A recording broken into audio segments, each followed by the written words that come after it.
Hey, what's going on, guys? It's time to cover something great. AMD just announced FSR 3.1 at GDC today. So another great thing about that is that it's coming to Xbox, and we're going to go into that. FSR 3 is available now with over 40 games. This is great. So last September, they unleashed AMD Fidelity FX Super Resolution 3. And if you're wondering what that means, it's Fidelity Super Resolution. It definitely helps with frame rate big time, with MS and with graphics, and it just makes it easier for developers have open source coding. As you see here, delivering massive FPS improvement for the games. I'm going to go into that in a second, and you're going to get to see an example of that. Um, Another thing is, like I was saying, it improves AA quality mode for enhanced image quality and increased frames per second and lower MS. I mean, it's just amazing to have. NVIDIA has their own too. Not called FSR, uh, DLSS. So deep learning super sampling.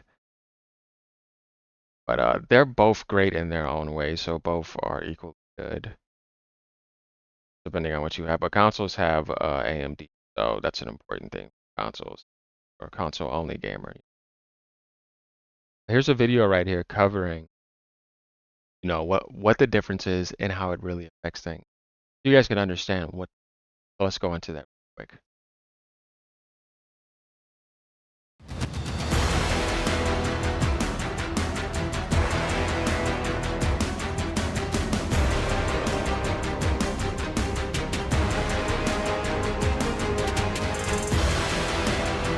That's a huge jump.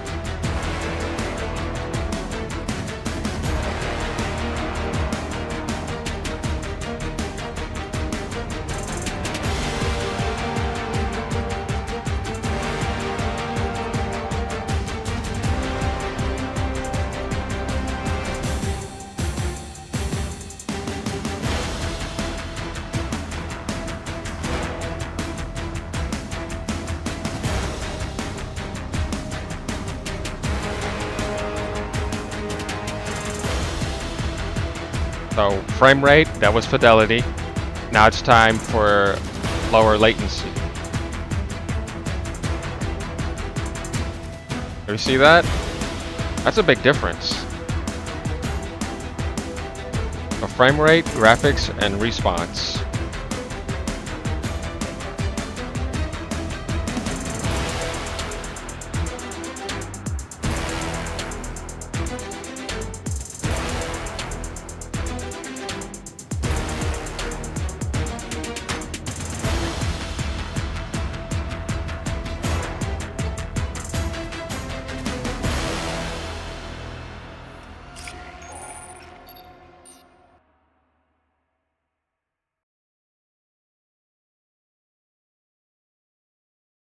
We see the first two supported games for Spoken and Immortals of Avium. And they released a source code for developers. So that means, see that back in December, they're working on it right now to get games to run better. It's also going to be supporting VRR. That's also on Series X. And improvements to FSR 3 frame pacing for a more fluid gaming experience when frame generation is enabled. The first game to do that was Avatar Frontiers of Pandora. And since the start of 2024, they've seen a rapid acceleration and adaptation FSR 3 support, with amazing titles launching and being updated with it, like a Dragon Infinite Wealth, Starfield. That's going to be huge for Starfield.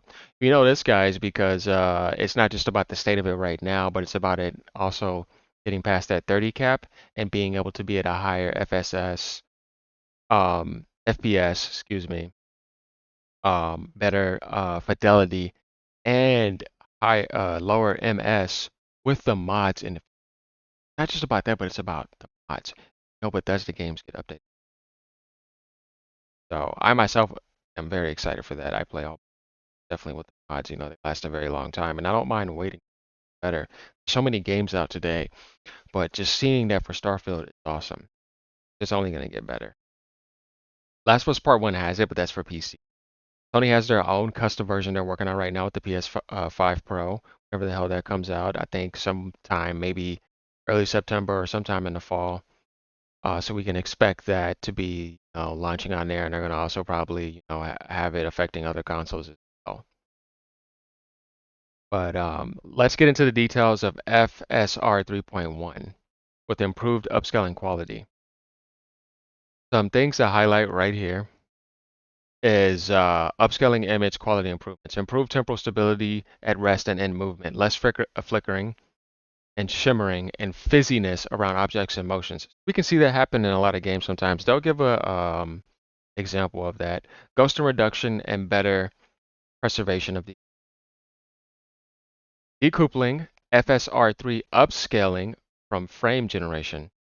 So basically, you have frame generation technology to work with other upscaling solutions in multiple categories to make it better in general. We know what upscaling is. Like if you had a game that was at 1080p last gen, and then you had a PS5, you upscaled it to 4K. You can also upscale a lot of other things. That it's very nice thing that AI technology can do now.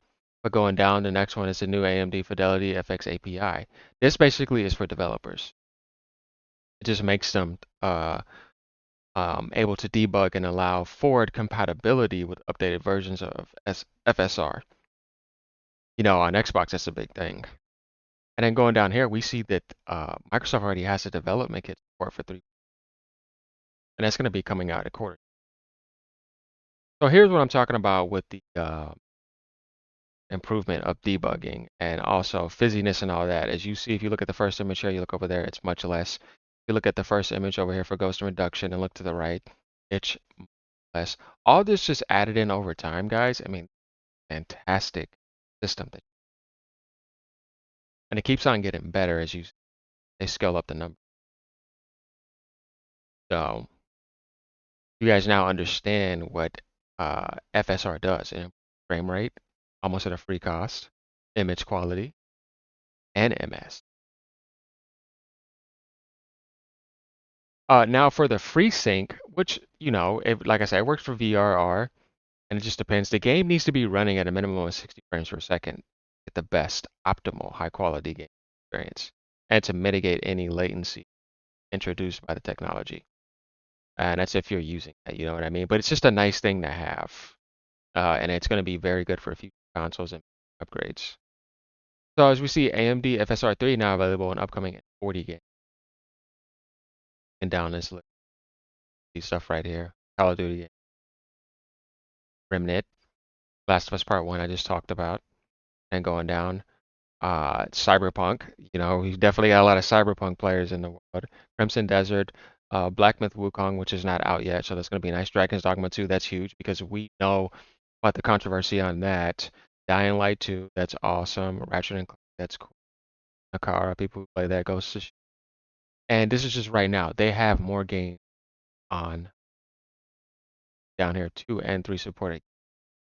And I'll be posting a link to this inside of about me on my YouTube so you guys can look at this for yourself if you want. This basically covers what this does.